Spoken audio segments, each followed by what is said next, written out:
Bom dia, boa tarde, boa noite, pessoal. Já começo pedindo desculpa pelo áudio, que não deve estar dos melhores, porque o microfone do meu fone é horroroso, mas vou tentar, né? Vamos aí fazer o nosso melhor para destrinchar esse conteúdo de biomas, um conteúdo importantíssimo, né? Não só para o Enem, mas para a nossa compreensão do meio ambiente, da natureza. Então, pessoal, quando a gente fala de bioma, estamos também falando de ecossistemas. Ah, mas então, professora, qual que é a diferença de ecossistema para bioma? Porque tem o nome de um, tem o nome de outro. Quando a gente fala em bioma, a gente vai pensar em uma extensão um pouco maior. É uma coisa imaginária mesmo. Por exemplo, a savana. Nós temos a savana africana, mas nós também temos savana no Brasil, né? Que é o que? O cerrado. O nosso cerrado, ele é o quê? Ele é um ecossistema, não é? Vê a diferença? Então, o bioma seria como se fosse uma porção maior, uma coisa mais generalista, mais grande assim. Ele engloba diferentes regiões. Então, você tem savana africana e você teria a savana da América do Sul, que é o cerrado. Mas quando a gente vai tratar do cerrado, a gente fala o ecossistema do cerrado. Da mesma forma que a caatinga, o ecossistema da caatinga. E por aí vai. E o ecossistema, ele é formado por quê? Ecossistema, ele vai ser formado por uma comunidade. Lembrando que comunidade é o quê? Na biologia. É aquele tipo de relação, né, que a gente vai ter aquele grupo onde a gente vai ter diferentes tipos de organismos, né, várias espécies, várias populações, né? Então, aqui, por exemplo, ó, nós temos a interação entre uma populaçãozinha de morcegos dessa espécie aqui científica Ectophila alba, interagindo com essa planta aqui que não vai dar para identificar, porque eu não sou botânica. Mas isso é um tipo de interação, ela tá o quê? Usando isso aqui como abrigo. Então aqui a gente pode dizer que a gente tem uma comunidade, quando a gente engloba o todo, né? Toda essa relação. E a gente tem o meio abiótico, lembrando que o que? Na biologia, o A ele vai fazer uma negação. Então, se é abiótico, é sem vida. Ah, mas quem que é sem vida no ecossistema, né? Quem é sem vida? A água. A água, em seu estado puro, né? A gente está falando aqui de molécula, ela não é viva. Porque moléculas não são vivas. Quando a gente fala água, você pode pensar num lago e falar, poxa, mas um lago é vivo, tem vários organismos vivendo ali, micro-organismos. Só que aqui a gente está considerando a forma química mesmo. Então é a água, a molécula da água, ela não é viva. O solo, quando a gente considera ele um meio abiótico, ele também não é vivo. A gente está falando o quê? Dos minerais que formam aquele solo. Entendido? Aqui também vai entrar a incidência solar, né, radiação solar e tudo mais. Esses dois juntos vão formar o que a gente chama de ecossistema. Lembrando que não basta ter um meio biótico e abiótico para que você tenha um ecossistema formado. Por quê? Porque para ser considerado um ecossistema, é necessário que essa região que a gente está denominando como um ecossistema, ela seja autossustentável, ela tem que conseguir se manter. E os integrantes do meio biótico, eles têm que conseguir encontrar naquela região recursos que vão ser importantes para a sobrevivência e para o desenvolvimento deles. Caso contrário, a gente não vai ter o estabelecimento de um ecossistema. Então, aqui só para relembrar rapidinho que a biosfera tem aqui, né, esse esqueminha que vai desde o átomo, que seria a menor porção, né, que a gente tem na Terra, do planeta inteiro aqui, considerando tanto abiótico quanto biótico, a gente tem o átomo, e a gente vai aumentando em vários níveis de complexidade. O átomo, né, seria o nível menos complexo, a gente vai aumentando a complexidade, né, do átomo à molécula, que a gente ainda não tem vida, que a gente ainda está tratando dos abióticos, que são essenciais para a manutenção da vida, mas não são um organismo vivo.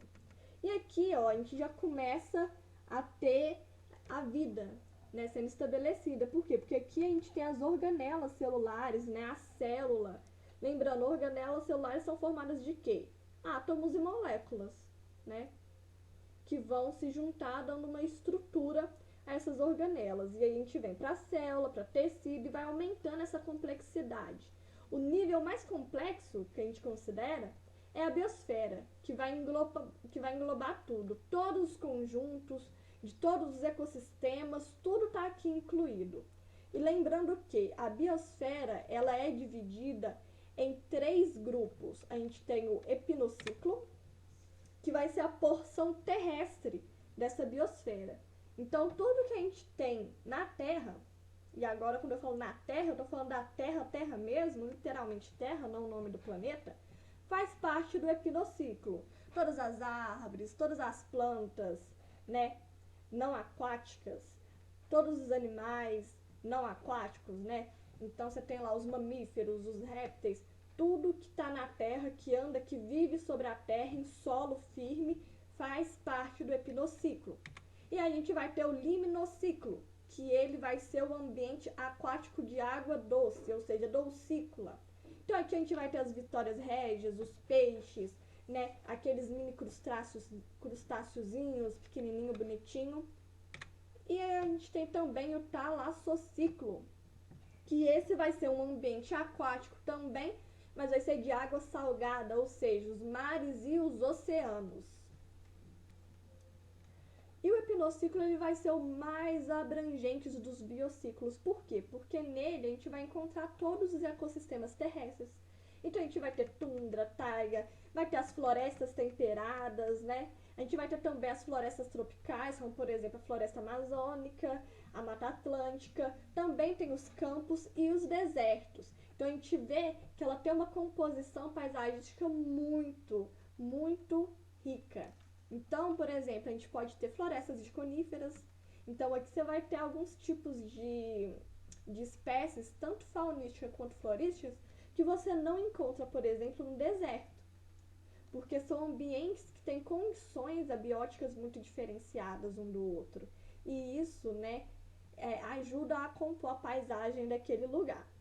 E cada um desses biomas, eles vão ter uma fauna e uma flora que são característicos e que eles, né, ao longo da história evolutiva, foram se adaptando àquele clima, foram se adaptando, né, foram sendo selecionados para aquela região. Então, por exemplo, com a quantidade de chuva ou aquela latitude e outras condições ambientais. Então, são espécies bastante adaptadas para aquela região. Existem também algumas espécies que são cosmopolitas, né? Algumas espécies generalistas que conseguem migrar de um bioma para outro, mas não são coisas tão extremistas. Você, por exemplo, se pegar aqui uma planta que está acostumada a viver em ambientes gélidos, né? Uma espécie de planta que consegue viver, se adaptar aqui. Se você taca ela no deserto, acabou. Não tem condição. São ambientes extremos, assim, um ao outro. Se você pega, por exemplo, um pinguim e coloca aqui, ele morre. Se você pega o camelo e coloca aqui no meio desse gelo, ele morre também. Por isso que é tão importante respeitar cada um desses biomas, porque eles têm especificidades e tem também as espécies que a gente chama de espécies endêmicas, que vão ser espécies, pode ser de planta ou de animais, que só vivem naquela região, naquela determinada área. Então, pessoal, o primeiro bioma que a gente vai ver é a tundra. Ele é um bioma que ele está localizado no hemisfério norte. Durante a maior parte do ano, ele vai ser gelo puro, fica sempre coberto de neve, assim, porque o inverno lá é muito longo e é um inverno muito pesado. E diferente do que a gente está acostumado, lá não tem meio termo, ou é verão ou é inverno, nada de primavera ou outono. E a maior parte do ano é isso, né? E durante 2 a 3 meses só que a gente vai ter essa paisagem assim mais colorida, que é no ápice, né, do verão. No verão, a temperatura ela pode chegar em torno de 10 graus, o que é muito pouco. No Brasil, tem estados que no inverno, né, não chega a cair tanto a temperatura a esse ponto, então imagina, né, o frio que não faz lá. E nela a gente vai encontrar principalmente gramíneas, pequenos arbustos, líquens e musgos, né, plantas de pequeno porte, plantas mais rasteiras. Entre os animais que a gente encontra na tundra, a gente pode citar as renas, que têm adaptações, né, para viver nesse ambiente mais gelado. bois, né, almiscarados, aves, raposas e insetos.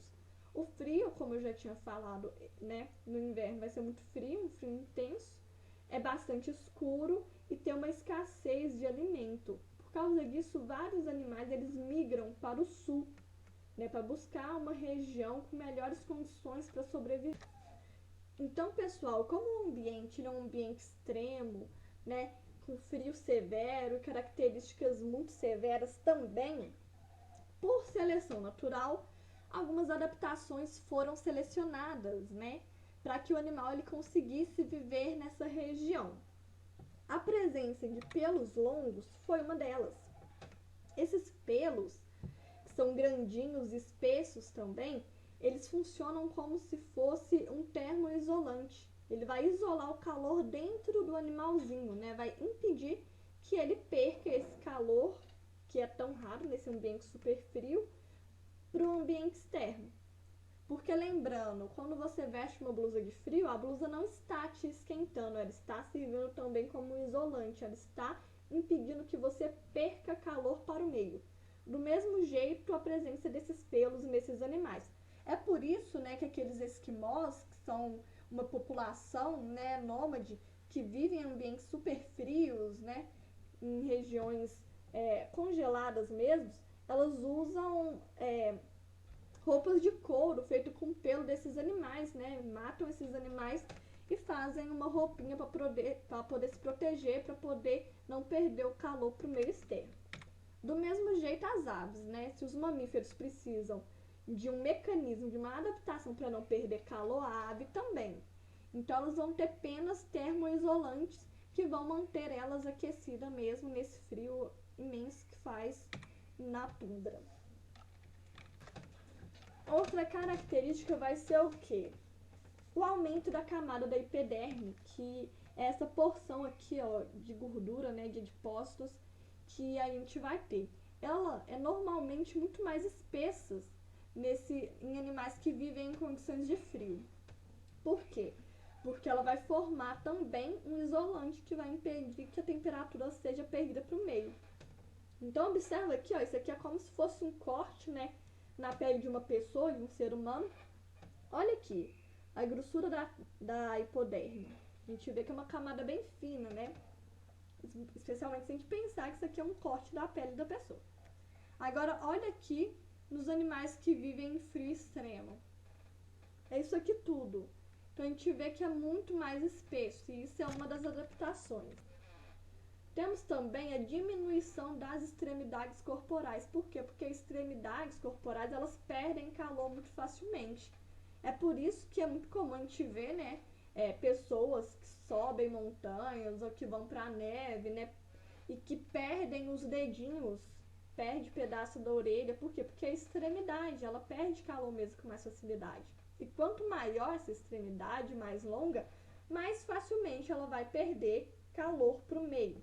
Então aqui, ó, veja a diferença de uma raposinha para outra. Essa raposa aqui tem um orelhão, olha o tamanho disso, é um bicho orelhudo.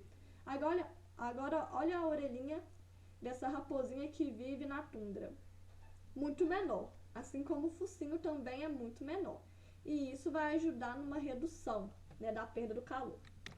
E alguns animais, né, como é o caso dos lemingues, eles vão evitar a perda de calor cavando toquinhas sobre a neve para poder se abrigar. Aí é a hora que você fala, mas professora do céu, o bichinho vai se enfiar no meio da neve e isso vai proteger ele de perder calor? Vai, porque isso aqui você está formando como se fosse um iglu. E ele está se protegendo dos ventos fortíssimos que tem na tundra. E outra estratégia, né, pessoal, adotada, e essa aqui é adotada principalmente pelos insetos, é entrar em uma condição de dormência, né?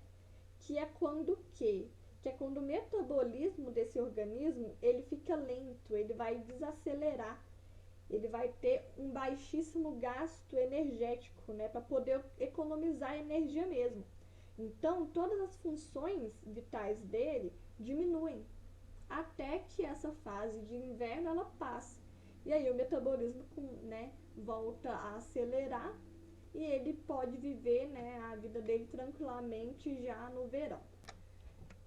E uma estratégia interessante que é adotada tanto por predadores quanto que pelas presas é a troca, né, do pelo, a camuflagem. Então, no verão, muitas vezes o animal ele tem uma coloração mais acinzentada, né, para poder se camuflar mesmo no chão, porque a gramínea, né, ela tem essa coloração verde musgo, menos vívido, e aí ele tem essa pelagem mais cinza, que nem aqui no caso da lebre e da raposa. E durante o inverno, ele vai ter uma coloração mais clara, vai ficar branquinho.